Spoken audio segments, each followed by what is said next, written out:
কড়া কথা বলছি বন্ধু, যেটা অনেকেই শুনে আমাকে ডিরেক্ট গালাগাল দিতে পারে, কিন্তু এটা বাস্তব। আমাদের দেশে কোনো দেশের বাইরেও ঘটে, আমি আমাদের দেশের কথাই বলছি। 1000টা রেপ মেনে নিতে পারবে আমাদের দেশের লোকেরা। মহিলাদের সাথে রেপ হচ্ছে, আমরা কি করতে পারি বলো, আমাদের পক্ষে কি সম্ভব বলো, সেখানে কোনো কথা বলবে না, কোনো প্রতিবাদ নেই, কিছু নেই। কিন্তু যদি একটা বেজাতের বিয়ে হয়, মানে অন্য জাতের সাথে অন্য জাতের বিয়ে হয়, নানান রকম কথা, আমার ছেলে হলে তো ঘাড় ধাক্কা দিয়ে বের করে দিতাম, আমার মেয়ে হলে তো গলা টিপেই খুন করে দিতাম। কত রকম মন্তব্য, কত রকম প্রতিবাদ আসে। 1001টা রেপ করার লোকটা, অপরাধীটা রাস্তায় দিব্যি ঘুরে বেড়াতে পারে, সেটা মেনে নিতে পারি। কিন্তু স্বজাতির বিয়ে ছাড়া অন্য জাতির যদি বিয়ে হয়, সেটা মেনে নিতে পারেন, তখন প্রতিবাদের ঝড় বয়ে যায়।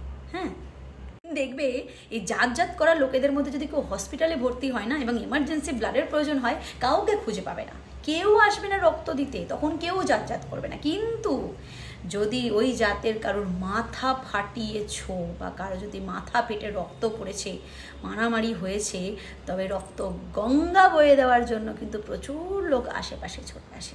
আর এটাই বাস্তব।